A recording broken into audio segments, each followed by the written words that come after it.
Namaskar friends, welcome to RAS Utkarsh English. My name is Pooja Deveri. The Great Indian Bustard, which is one of the most important birds in India and are a representative of the grassland ecosystem, are in threat. The numbers have dwindled to just 150. In this particular case, the Rajasthan government has approved a good amount of money in order to ensure sustainability of the Great Indian Bustard. So we are going to talk about the Great Indian Bustard today and how the Rajasthan government has provided 56 crore of allocation for the conservation of the Great Indian Bustard, which is just now at 150. So we are going to talk about this in detail from the perspective of this examination. Perspective of RAS is always factual plus conceptual. तो concept पढ़ना है, साथ साथ fact भी पढ़ना है, इसको ध्यान रखिएगा. ग्रेट इंडियन बस्टर्ड की बात करें तो IUCN की रेड लिस्ट जो निकलती है, which is provided by the international union for conservation of nature, इसमें ग्रेट बस्टर्ड को क्रिटिकली एंडेंजर्ड बताया गया है. तो क्रिटिकली एंडेंजर्ड अगर बताया गया है, that means the number must be definitely low. That is why this particular endangerment has been provided. Endangered इसको याद रखिएगा, क्रिटिकली इंडेंजर्ड है. Their number is just 150, which is pretty low. Generally, if we find out they are livable, where do we find them? Generally, इनको हम देखते हैं कि ये इंडियन सब कॉन्टिनेंट में पाए जाते हैं. बट अभी हम बात करेंगे ये कहाँ शिफ्ट हो चुके हैं. Now they have shifted to Rajasthan. ज़्यादातर आपको राजस्थान में मिलेंगे, ठीक है. They are found in Gujarat as well and they are also found in Pakistan now. So the Great Indian Bustard, remember, they are actually a representative of the grassland ecosystem, something that you have to remember, grassland ecosystem. और अभी ये critically endangered है क्योंकि इनके numbers बहुत कम हैं. किसी भी ecosystem में अगर कोई particular bird है तो of course वो उस ecosystem के लिए important है. तो यहाँ पे क्रिटिकली एंडेंजर्ड होने के साथ साथ, जो कि IUCN रेड लिस्ट में है, इंडिया में भी इस पे ध्यान दिया गया कि इसको हमने कहाँ कहाँ रखा है, ये देख लेते हैं. सबसे पहले तो इंटरनेशनल लेवल पे क्रिटिकली एंडेंजर्ड होने के साथ साथ इंडिया में वाइल्ड लाइफ प्रोटेक्शन एक्ट भी बहुत इम्पॉर्टेंट है. Wild life protection act was enacted in the year 1972, which actually says that the government of India is responsible for maintaining lifestyle of the wildlife and the environment as well. तो उसको schedule 1 में रखा गया है. Sites में भी that regulates the trade of certain species. Sites में भी ये अपेंडिक्स 1 में है, अपेंडिक्स 1, ठीक है. Then if I talk about conservation of migratory species में भी ये इंक्लूडेड है. There are many threats. Habitat I have already mentioned, however I am going to mention it over again. Generally it's in grassland and you will find it in Rajasthan, you will find it in Gujarat and Pakistan as well, in India and Pakistan separately. All right. And the numbers are just 150 beta. Numbers have dwindled to just 150, which is very low. There are many threats. I will count out the threats with you. What are the kinds of threats? We are going to talk about them. Number of them is just 150. Thereafter, if I talk about continuously, the challenges are many. IUCN has been providing the red list since when? Since 1964. However, IUCN itself was created in the year 1948 with its headquarters at Gland, Switzerland. Remember that. Alright. Apart from this, you have to remember that it is critically endangered, of course. There are many challenges to this. I will talk about the challenges later on. So, the Ministry of Environment, Forest and Climate Change has approved this budget of rupees 56 crore for the conservation of Great Indian Bustard as well as the lesser florican. There is the Bengal florican as well, a separate one. There are many types of bustards. If I talk about, there are different species of bustards. They are found in different areas. Australian bustard being one of them as well. Now, ये National Bustard Recovery Plan का ही initiative है. National bustard recovery plan 2013 में लाया गया था. उसके बाद से national bustard recovery plan bustard recovery project का पार्ट बन चुका है 2016 से, जो wild life institute of India basically चला रहा है। Wildlife Institute of India is responsible for maintaining the wildlife in India. Apart from that, यहाँ फोकस ग्रेट इंडियन बस्टर्ड और लेसर फ्लोरिकन पे होगा, जो कि क्रिटिकली इंडेंजर्ड स्पीसीज है। यहाँ एक ब्रीडिंग सेंटर भी बनाया जाएगा in Jaisalmer Ramdevra, and also it will enhance the सोरसा lesser florican facility. So here you have to remember कि what is important from the perspective of examination, कि ब्रीडिंग सेंटर कहाँ पे बनाया जाएगा राजस्थान में, it will be in Jaisalmer Ramdevra, because we have to ensure कि यहाँ पे बस्टर्ड की फर्टिलिटी भी मेंटेन रहे। अगर बस्टर्ड की डेथ हो रही है तो बस्टर्ड की डेथ के बदले में उसको रिप्लेस करने के लिए भी इनका टोटल रिप्लेसमेंट रेट भी अच्छा होना चाहिए। फर्स्ट यहाँ पे कंपोनेंट्स जो प्लान के हैं, पहला तो CBC की जाएगी, फिर प्रिपरेटरी वर्क किया जाएगा कि कैप्टिव ब्रीडिंग बर्ड्स को कैसे आगे बढ़ाएं। कैप्टिव ब्रीडिंग यानी कि ये एक x Situ and in Situ दोनों ही कंजर्वेशन प्लान है। एक्स सीतू और इन सीतू कैसे? पहली बात तो एक्स सीतू एज इन कि उसी तरह का यहाँ पे एक माहौल बनाया जाएगा, बट यहाँ पे प्लेस हो सकता है डिफरेंट हो। इन सीतू एज इन जिस जगह पे बस्टर्ड्स फाइंड आउट होते हैं वहीं पे कैप्टिविटी बना दो, वहाँ पे इनको कंजर्व किया जाएगा।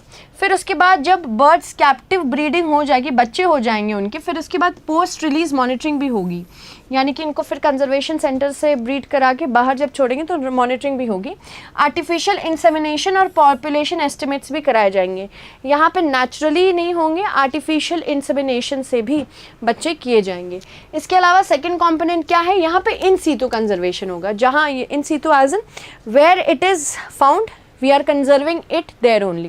In situ conservation will take place across Gujarat, Maharashtra, Karnataka also you will find great Indian bustard, Andhra Pradesh and Madhya Pradesh as well. In situ has many advantages बेटा। क्या क्या advantages होते हैं? पहली बात तो इकोलॉजी पूरी की पूरी, क्योंकि इन सीतू में जहाँ वो पाए जाते हैं वहीं पूरे इकोसिस्टम को सेफगार्ड करना है, तो पूरी की पूरी इकोलॉजी और इकोसिस्टम दोनों ही कंजर्व होंगे, पहला। दूसरा ये भी जानना है, it takes into account the importance of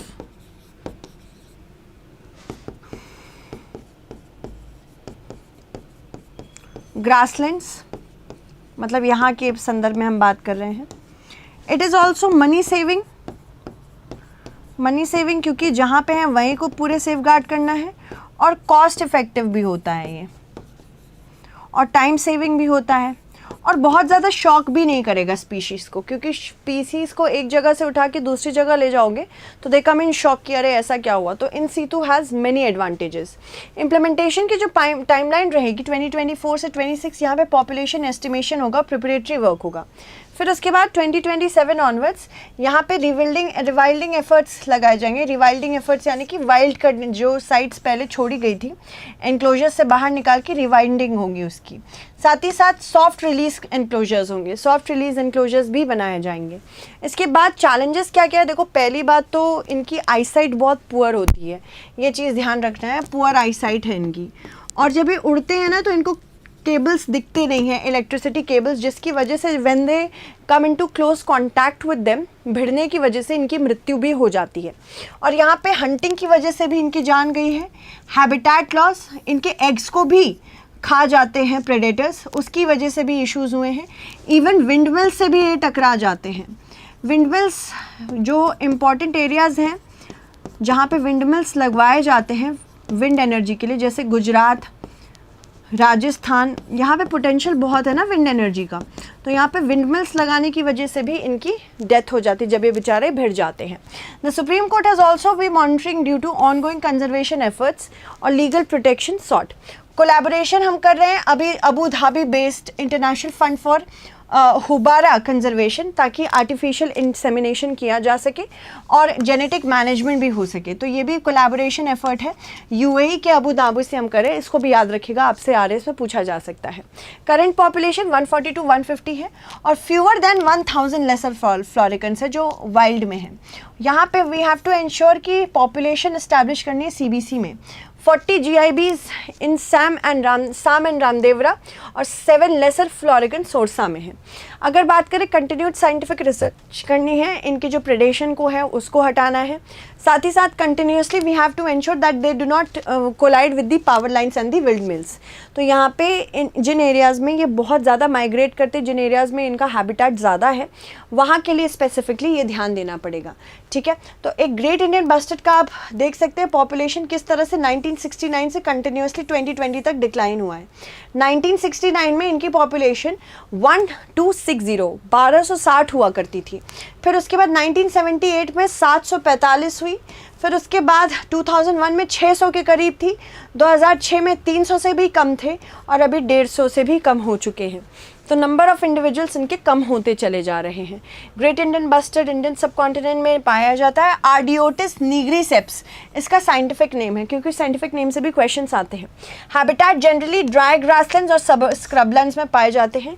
it is among the heaviest of the flying birds, मतलब सबसे भारी उड़ने वाली चिड़िया है।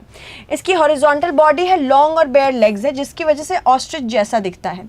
जो सेक्सेस है, मतलब जो मेल और फीमेल है, दोनों ज़्यादातर सेम साइज़ के होते हैं। लार्जेस्ट इंडिविजुअल जो इनके हैं 15 kg तक इनका वजन होता है। ये ब्लैक क्राउन इनके सर पे होता है, जिसकी वजह से इनको डिफ्रेंशिएट किया जाता है। बॉडी ब्राउनिश होती है, विंग्स भी ब्लैक, ब्राउन और ग्रे होते हैं। इसके अलावा ये मोस्टली मॉनसून सीजन में ब्रीड करते हैं। फीमेल्स एक सिंगल एक एग ले करती हैं ओपन ग्राउंड में, और इसका लाइफ स्पैन 12 से 15 ईयर्स तक का होता है, मतलब 12 से 15 साल तक ये जीते हैं। ठीक है, ये बर्ड्स ऑपर्चुनिस्ट ईटर्स हैं, यानी कि जैसे ही इनको सीजनल जो भी अवेलेबिलिटी ऑफ फूड होती है वो खा लेती हैं। ये ग्रास सीड से लेके इंसेक्ट्स खाती हैं, कभी कभी छोटे छोटे रॉडेंट्स और रेप्टाइल्स को भी खाती हैं, चूहे, खरगोश या फिर सांप या जैसी चीज़ें भी खा लेती हैं। ये सारी चीज़ें मैं आपको बता चुकी हूँ। यहाँ पे थ्रेट्स, क्योंकि आप एग्रीकल्चर लैंड को ये भी आप ध्यान दो कि क्योंकि हमारे जो डाइटरी प्रैक्टिसेस है वो भी काफ़ी चेंज हो गए हैं। पहले जिस तरह की ट्रेडिशनल फार्मिंग एग्रीकल्चर में होती थी, आज नहीं होती, जिसकी वजह से एग्रीकल्चर लेवल पे भी इनको असर होता है। पहले ये मिलेट्स भी खा लिया करते थे, बट आज वो नहीं खा पाते हैं। अगर हम बात करते हैं ग्रासलैंड्स को, जब रोड्स, पावर लाइंस के लिए, इंडस्ट्रियलाइजेशन के लिए इनके हैबिटेट को डिस्ट्रॉय किया जा रहा है, ये एक बहुत बड़ा थ्रेट है। ठीक है, ह्यूज यहाँ पे सारी आपको चैलेंजेस भी मैंने बता दी। इलीगल हंटिंग भी होती है। यहाँ पे मेजर्स डाले गए थे। Great Indian bustard species recovery programme 2015 में लाया गया था, और ये इस प्रोग्राम के अंतर्गत wild life institute of India और राजस्थान फॉरेस्ट डिपार्टमेंट दोनों ने कंजर्वेशन सेंटर्स खोले हैं इसको बचाने के लिए। और यहाँ पे हम लोग आर्टिफिशियली इंक्यूबेशंस भी कर रहे हैं, मतलब अगर ये वाइल्ड में नहीं जी पा रहे तो उनको आर्टिफिशियली भी इंक्यूबेट किया जा रहा है।